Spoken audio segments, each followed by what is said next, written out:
Hi und herzlich willkommen auf dem Stoffmiezi YouTube-Kanal.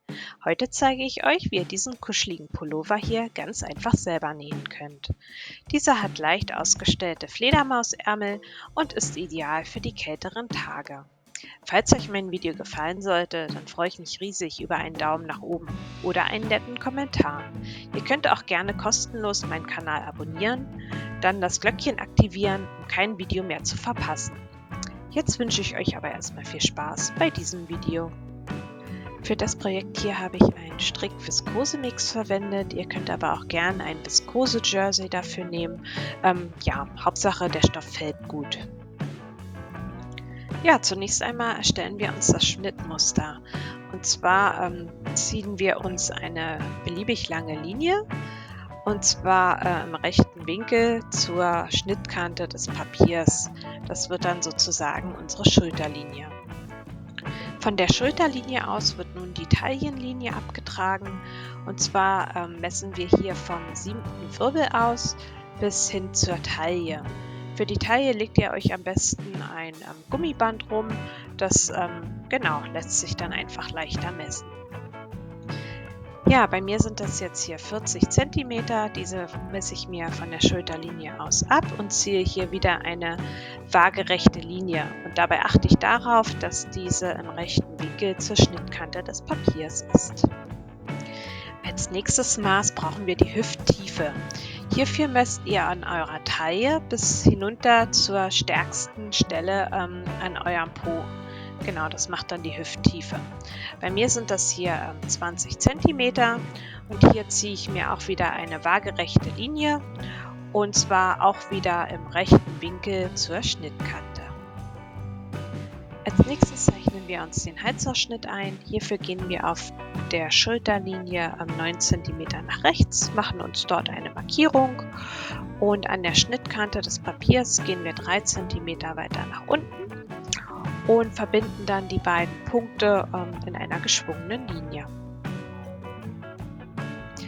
Als nächstes zeichnen wir uns die Schulterneigung ein und zwar messe ich von meinem Halsausschnitt erstmal die Schulterbreite ab.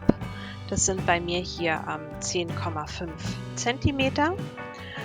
Und von dort aus, da mache ich mir erstmal eine Markierung und von dort aus gehe ich 2,5 cm nach unten und zeichne dann eine Linie durch diesen Punkt und diese soll erstmal beliebig lang werden.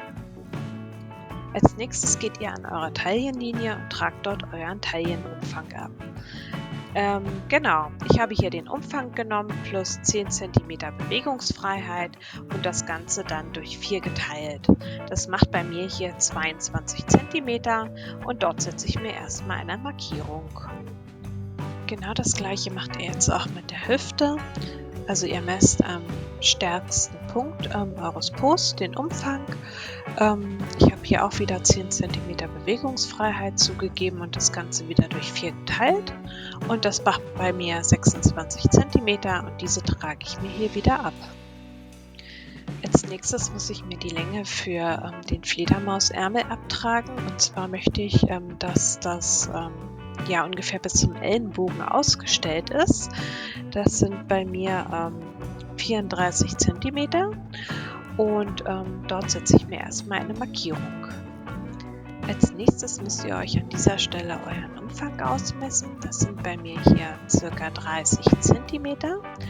Diese teile ich wieder durch 2 und trage mir dann die 15 cm ab. Als nächstes zeichne ich mir hier meinen Ärmel ein. Hierbei gehe ich vom Taillenpunkt aus und verbinde diesen mit dem Ärmel und zwar in einer schönen geschwungenen Linie. Ich mache das hier erstmal ganz sacht und wenn mir die Rundung gefällt, dann ziehe ich das dicker nach. Im Anschluss daran werden der Taillenpunkt und der Hüftpunkt miteinander verbunden. Das auch wieder in einer geschwungenen Linie. Ich zeichne das hier erstmal wieder dünn vor und ziehe das wieder dicker nach, wenn es dann so passt. Ja, das ist dann euer fertiges Rückteil und kann dann hier ringsherum ausgeschnitten werden. Für das Vorderteil habe ich mir das Rückenteil an die Schnittkante gelegt und pause das erst einmal ab. Jetzt muss das Vorderteil noch angepasst werden, und zwar hebe ich mir den Schulterpunkt 1 cm nach oben. Und zwar brauchen wir für das Vorderteil etwas mehr Stoff, da hier die Brust ist. Und diesen neuen Schulterpunkt verbinde ich dann mit genau der Kante des Ärmels, und dadurch ergibt sich auch eine neue Schulterneigung.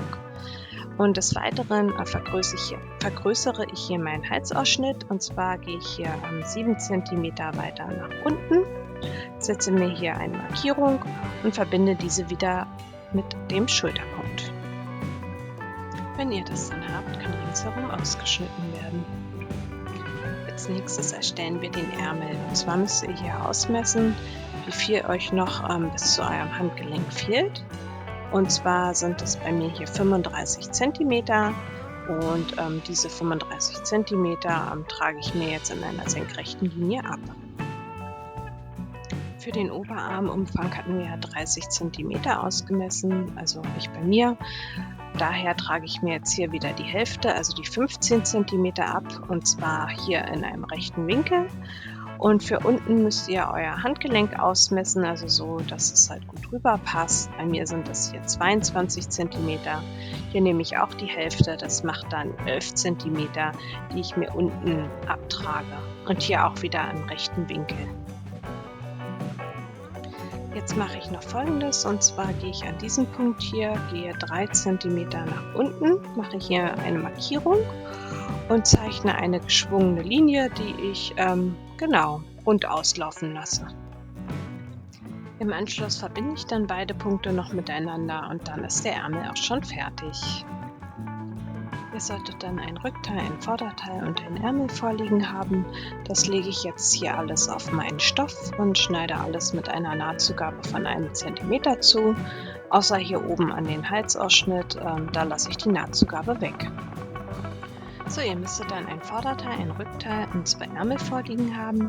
Für den Halsausschnitt habe ich mir jetzt hier noch einen hinteren und einen vorderen Beleg zugeschnitten und dazu noch 2 Stücke Flieseline H180, die ich mit der kleberigen Seite auf die linke Stoffseite aufbügeln werde, um das Ganze zu verstärken.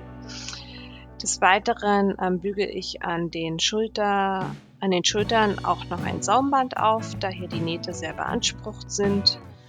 Genau. Und am Beleg versäubere ich noch hier unten. So, der Beleg ist jetzt verstärkt und unten versäubert, und diesen lege ich jetzt rechts auf rechts übereinander und schließe hier beide Nähte mit meiner Overlock. Als nächstes nehme ich mir das Rückteil und das Vorderteil, dieses lege ich rechts auf rechts übereinander und fixiere das hier an den Schultern. Wie gesagt, die Schultern habe ich hier auch mit einem Saumband verstärkt, und genau, dort nähe ich auch wieder mit meiner Overlock. Ihr könnt aber auch gerne die ganz normale Nähmaschine nehmen und hier einfach einen Zickzackstich einstellen.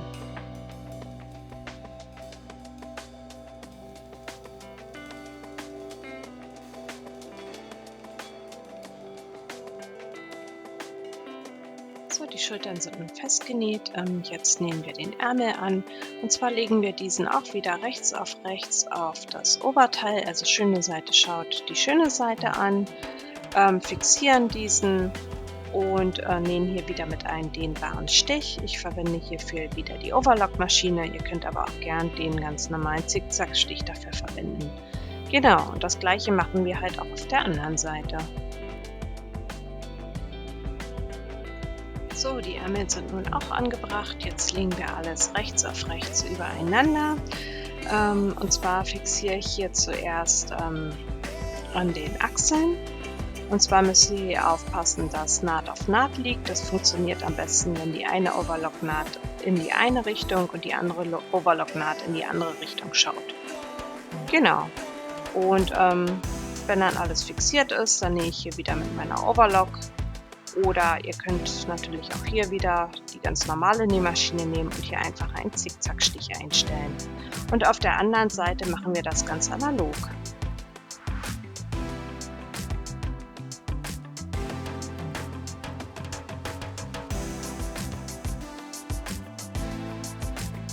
Als nächstes nähe ich dann hier meinen Beleg an und diesen lege ich auch rechts auf das Oberteil. Genau. Hier fixiere ich auch wieder zunächst die Nähte, schaue, dass Naht auf Naht liegt. Wie gesagt, es funktioniert am besten, wenn die eine Overlock-Naht in die eine und die andere Overlock-Naht in die andere Richtung schaut. Im Anschluss daran nähe ich den Beleg ringsherum fest.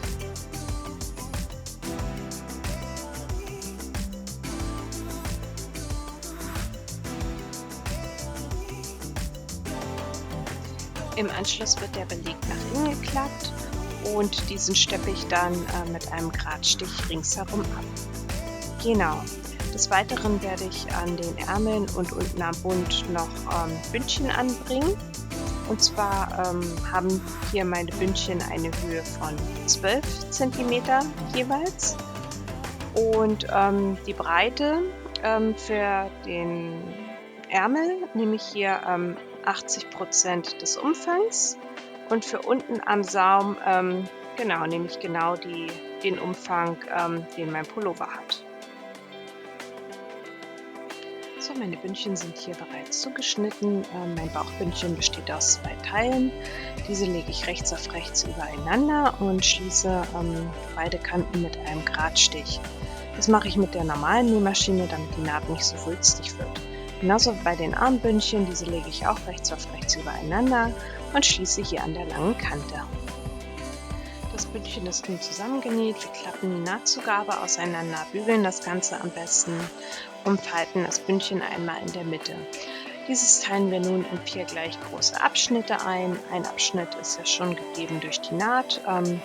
Gegenüber davon setzen wir einen Knips, dann legen wir Knips und Naht übereinander und setzen an den Seiten noch 2 Knipse, genau, sodass wir 4 Markierungen haben.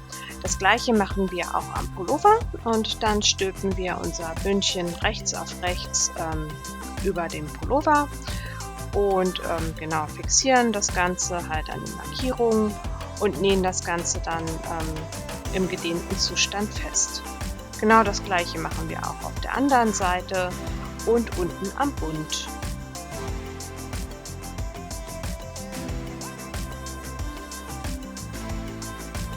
Der Halsausschnitt ist abgesteppt, die Bündchen sind angenäht. Was ich jetzt hier noch zusätzlich gemacht habe, ist, ich habe die Nahtzugabe an den Bündchen auf den Pullover gesteppt.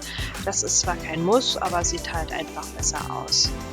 Genau, und dann ist der Pullover auch fertig und ich zeige euch gleich das fertige Ergebnis. Ja, so sieht der Pullover dann angezogen aus. Ich hoffe, mein Video hat euch gefallen. Falls ja, dann lasst mir gerne einen Daumen nach oben da oder einen netten Kommentar. Ihr könnt auch gern kostenlos meinen Kanal abonnieren. Genau, und falls es Fragen oder Anregungen gibt, dann könnt ihr mir das auch gerne in die Kommentare schreiben. Dann bis zum nächsten Video. Eure Stoffmieze.